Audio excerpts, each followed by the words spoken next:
Hello दोस्तों, आप सभी का बहुत बहुत स्वागत है, अभिनंदन है। मेरे दोस्त, आज 1 सितंबर है और आज दोस्तों आरआरबी एनटीपीसी अंडर ग्रेजुएट का सेकेंड शिफ्ट का दोस्तों एग्ज़ाम ख़त्म हो चुका है। और दोस्तों क्या पेपर में किस तरीके से क्वेश्चन पूछा गया, क्या लेवल रहा, आइए दोस्तों इस क्लास के माध्यम से मैं आप सभी के बीच चर्चा करने वाले हैं। और दोस्तों क्वेश्चन बहुत ईजी क्वेश्चन पूछा जा रहा है आपके लिए दोस्तों, ये बहुत बढ़िया क्वेश्चन पूछा जा रहा है ना।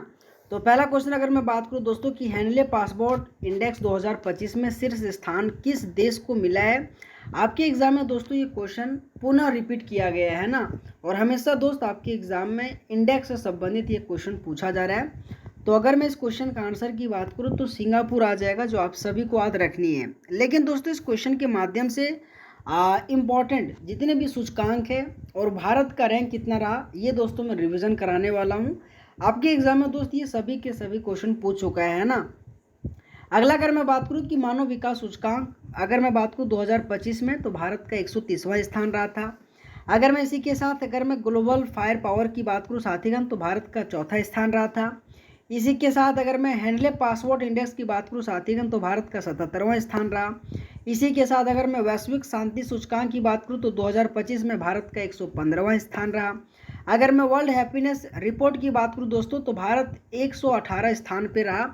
ये मोस्ट इंपॉर्टेंट है दोस्त आपके एग्जाम के लिए। अगर दोस्तों पुनः क्वेश्चन पूछा जाएगा तो आप सभी को दोस्तों याद रखनी है, ठीक है। और ये मैं पुनः कह रहा हूँ दोस्त, सभी के सभी जितने भी दोस्तों मैं आपको रिवीजन करा रहा हूँ सभी इंपॉर्टेंट क्वेश्चन और आपके एग्जाम में पूछा भी गया है ना। अगला अगर मैं क्वेश्चन की बात करूँ दोस्तों कि कावेरी नदी जल विवाद मुख्य रूप से किन राज्यों के बीच में है, ये भी दोस्तों क्वेश्चन पुनः आपके रिपीट कर दिया गया है ना।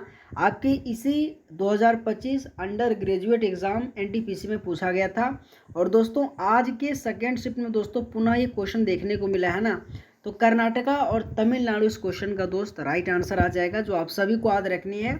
और इन्हीं दो राज्यों के बीच दोस्तों कावेरी नदी जल विवाद जो कि मुख्य रूप से जाना जाता है। लेकिन इस क्वेश्चन के माध्यम से दोस्तों आपको और भी, जिसमें से कृष्णा नदी जो है ना, ये हमेशा जल विवाद से क्वेश्चन आपके एग्जाम में पूछा जाता है। आंध्र प्रदेश, कर्नाटका और महाराष्ट्र, ये तीन आपको एटलीस्ट राज्य याद रखनी है ना। नर्मदा जल नदी से भी बहुत बार क्वेश्चन पूछा जाता है, मध्य प्रदेश, गुजरात, महाराष्ट्र, राजस्थान। अगर मैं रावी व्यास की बात करूँ साथीगण तो पंजाब, हरियाणा एवं राजस्थान। तो ये दोस्तों जो भी ज़्यादा इंपॉर्टेंट रहता है ना, मैं वही आपको रिविज़न कराता हूँ, ताकि अगर आपके एग्जाम में पुनः क्वेश्चन पूछा जाए तो आप दोस्त इजीली आंसर कर सकोगे, है ना। अगर मैं अगला क्वेश्चन की बात करूं कि भाखड़ा नांगल बांध किस नदी पे बना हुआ है, दोस्त ये सब बताओ। क्वेश्चन बहुत हार्ड है? नहीं ना हार्ड है दोस्त, बहुत इजी क्वेश्चन है। अगर दोस्तों आप सभी को क्लास अच्छा लगे ना यार, मेरे पढ़ाने का तौर तरीका अगर आपको अच्छा लगे ना, तो दोस्त आप सभी से रिक्वेस्ट है यार, वीडियो को लाइक करके चैनल को दोस्त ज़रूर सब्सक्राइब करना। आपके लिए दोस्तों बहुत मेहनत लगता है पीपीटी बनाना, फिर जाके दोस्तों क्वेश्चन ढूंढना, रिकॉर्ड करना, फिर जाके दोस्तों बहुत टाइम लगता है यार। और फिर जाके दोस्त एक क्लास में दे पाता हूँ, है ना। तो इसके पीछे बहुत मेहनत करना पड़ता है ना। तो दोस्त मैं आपके लिए इतना कर रहा हूँ, तो आप सबका भी एक कर्तव्य होता है कि आप हमारा चैनल को कम से कम यार लाइक और सब्सक्राइब जरूर करना, ठीक है। तो अगर मैं भाखड़ा नांगल बांध की बात करूँ मेरे दोस्त, तो सतलज नदी इस क्वेश्चन का राइट आंसर आ जाएगा। अगर मैं बात करूँ कि भाखड़ा नांगल बांध कौन से राज्य से संबंधित है, तो हिमाचल प्रदेश। कौन से नदी पे बना हुआ है, तो सतलज नदी पर। हीराकुंड दोस्तों आपके उड़ीसा में। और अगर मैं बात करूँ कि हीराकुंड जो बांध है सो कौन से नदी पे बना है, तो महानदी आ जाएगा। अगर मैं नागार्जुन सागर की बात करूँ मेरे दोस्त, तो कृष्णा नदी पे। सरदार सरोवर बांध की बात करूँ तो नर्मदा नदी पे। तो ये सभी के सभी दोस्त पॉइंट याद रखनी आपके एग्जाम के लिए बहुत ही ज़्यादा इंपॉर्टेंट है ना। अगला अगर मैं क्वेश्चन की बात करूँ मेरे दोस्त कि भारतीय संविधान के अनुच्छेद 40 किससे संबंधित है, दोस्तों ये भी क्वेश्चन बहुत लल्लू टाइप का है ना, और हमेशा इंपॉर्टेंट रहता है। आर्टिकल 40 ग्राम पंचायत से संबंधित है। उसी तरह से 73वां संविधान संशोधन अधिनियम आपके 1992 में आया था, जो आपकी पंचायती राज से संबंधित है। इसी तरह से दोस्तों आपके 74वां संविधान संशोधन अधिनियम आपके नगर पालिका से संबंधित है। तो ये सब क्वेश्चन दोस्तों हमेशा आपके एग्जाम में पूछा जाता है, जो आप सबको याद रखनी है। दोस्तों आपके एग्जाम में ये क्वेश्चन थोड़ा हार्ड आया था कि फराजी आंदोलन कहाँ पे हुआ था। दोस्त एज अ रियली बताऊँ तो मेरे को भी पहला क्वेश्चन ये नज़र आया, ठीक है। फराजी आंदोलन कहाँ पे हुआ था, तो पूर्वी बंगाल, जिसे वर्तमान में बांग्लादेश के रूप में जाना जाता है। जो इस क्वेश्चन का दोस्त राइट आंसर आ जाएगा। और इस क्वेश्चन दोस्त लगभग मेरे दोस्त क्वेश्चन को छोड़ कर आया है। आपको टेंशन लेने की बात नहीं, कभी कभी ऐसा क्वेश्चन आता है जिससे नहीं बनता है तो कोई बात नहीं है, टेंशन लेने से थोड़ी कुछ हो जाए, सीखो, है ना। तो अगर पुनः क्वेश्चन पूछा जाए तो आपको याद करके रखनी है कि फराजी आंदोलन कहाँ हुआ था, तो पूर्वी बंगाल इस क्वेश्चन का राइट आंसर आ जाएगा, है ना। अगला अगर मैं क्वेश्चन की बात करूँ कि भारतीय संविधान के अनुच्छेद 23 और 24 किससे संबंधित है, दोस्तों ये सब मैं बार बार आप सबको रिवीजन करा करा कर थक चुका हूँ। अगर दोस्तों आपने अच्छे तरीके से पढ़े होंगे तो आपने क्वेश्चन का आंसर सही देकर आए होंगे, है ना। तो शोषण के विरुद्ध अधिकार आर्टिकल 23 और 24 के बारे में कहा गया है। आर्टिकल 23 में दोस्तों मानव दुर्व्यापार एवं बलात्कार के बारे में कहा गया है। और इसी के साथ आर्टिकल 24 की बात करूँ तो जितने भी दोस्तों 14 साल से कम उम्र के बच्चे हैं ना, उनको भारी उद्योग या कारखाने में काम में नहीं लगाना है, ये सब के बारे में दोस्तों कहा गया है ना। इसी के साथ दोस्तों अगला क्वेश्चन आपके एग्जाम में पूछा गया था कि वर्ष 2025 में बुद्ध पूर्णिमा जो कि कब मनाई गई है, तो मेरे दोस्त 12 मई इस क्वेश्चन का राइट आंसर आ जाएगा, ठीक है। कि 12 मई 2025 को दोस्त बुद्ध पूर्णिमा जो कि मनाया गया था। जो आपके एग्जाम में दोस्तों आज के फर्स्ट आज दोस्तों यानी कि सेकेंड शिफ्ट में दोस्तों पूछा गया था, है ना। पहले क्या रहा यार, मैं क्या बोल रहा हूँ, 1 सितंबर के पहले सेकेंड शिफ्ट में दोस्तों ये क्वेश्चन पूछा गया था कि 12 मई 2025 को बुद्ध पूर्णिमा 2025 में मनाया गया था, जो आपको दोस्तों याद रखनी है। इसी के साथ दोस्तों अगला क्वेश्चन पूछा गया था कि भारतीय संविधान के अनुच्छेद 74(1) किस प्रावधान से संबंधित है, तो दोस्तों आप सबको बताना है ना। तो राष्ट्रपति की सहायता व सलाह हेतु मंत्रिपरिषद के बारे में दोस्तों आर्टिकल 74(1) में कहा गया, जो आप सबको दोस्तों याद रखनी, जो बहुत ही ज़्यादा इंपॉर्टेंट आप सभी एग्जाम के लिए, है ना। और दोस्तों आपके एग्जाम में मैं पुनः कह रहा हूँ आर्टिकल और आपके संविधान संशोधन से क्वेश्चन खूब पूछा जा रहा है। अगर वीकनेस है दोस्त जरूर जाके पढ़ के जाइएगा, क्योंकि क्वेश्चन आ रहा है ना। अगला अगर मैं क्वेश्चन की बात करूं कि भारतीय संविधान का 103वां संशोधन किससे संबंधित है, मैंने कहा ना दोस्तों आपके एग्जाम के लिए संविधान संशोधन बहुत ही ज़्यादा इंपॉर्टेंट है। तो ईडब्ल्यूएस के लिए आरक्षण के बारे में दोस्तों 103वां संविधान संशोधन में कहा गया है। अगर दोस्तों हमारा पीपीटी हमारा पढ़ाने का तरीका अगर दोस्तों आप सभी को क्लास अच्छा लगे ना, तो आप सभी से दोस्तों रिक्वेस्ट है वीडियो को लाइक करके चैनल को दोस्त ज़रूर सब्सक्राइब करना है, ठीक है।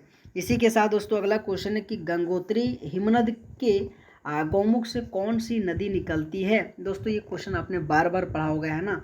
तो दोस्तों आप सबको पता होगा कि भागीरथी नदी इस क्वेश्चन का राइट आंसर आ जाएगा।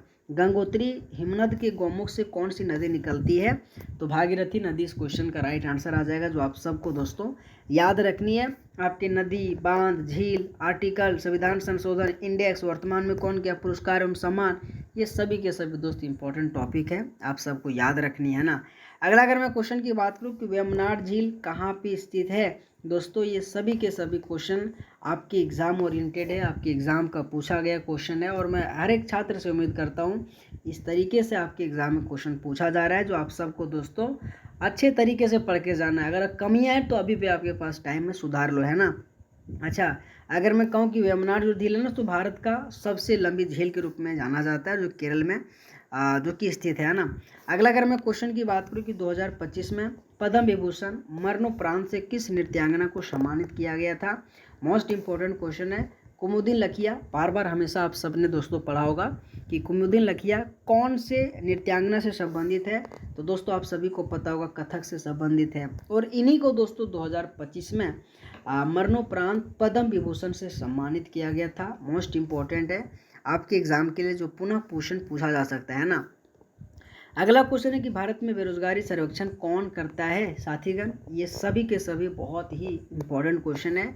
अगर दोस्त आप यहाँ भी फंस सकते थे, लेकिन कोई बात नहीं है, NSSO जिसे कि दोस्तों नेशनल सैंपल सर्वे ऑफिस के रूप में जाना जाता है, और यही दोस्तों भारत में बेरोजगारी सर्वेक्षण करता है, जो आप सभी को दोस्तों याद रखनी है।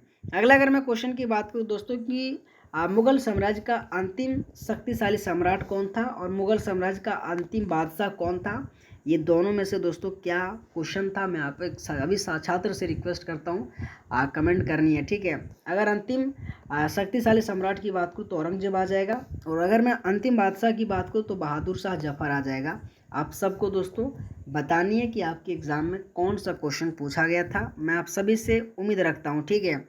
अगला अगर मैं क्वेश्चन की बात करूं कि समवर्ती सूची में क्या क्या शामिल है, दोस्तों उसमें से एक दो ऑप्शन में दिया गया था। लेकिन जितने भी आपके समवर्ती सूची में शामिल है मैं सभी को रिवीजन करा देना हो।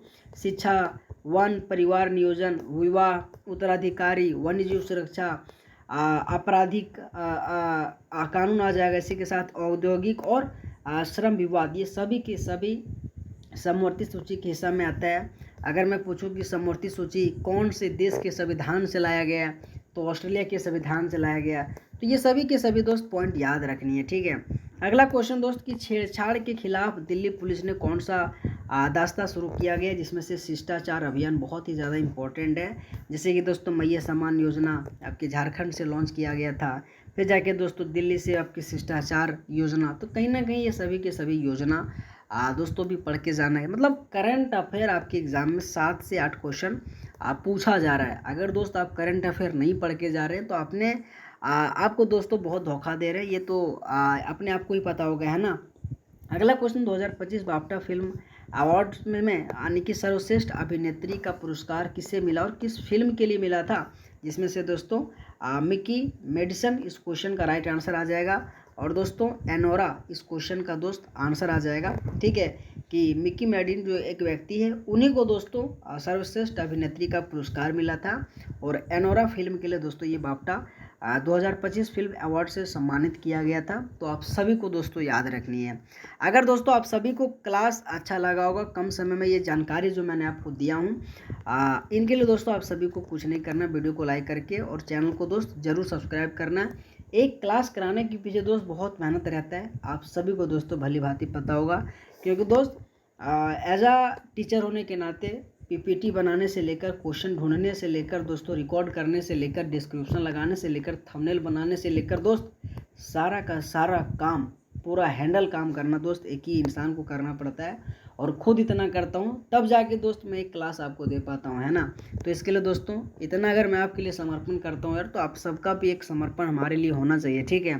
तो लाइक और सब्सक्राइब दोस्त आप जितना हो सके बस करो यार, क्योंकि मैं आपको इतना बढ़ाना चाहता हूँ। तो मुझे भाई आपका भी तो अधिकार है, हमें बढ़ाओ ना। तो बहुत बहुत धन्यवाद, थैंक यू सो मच आप सभी मेरे साथी गण का, ठीक है।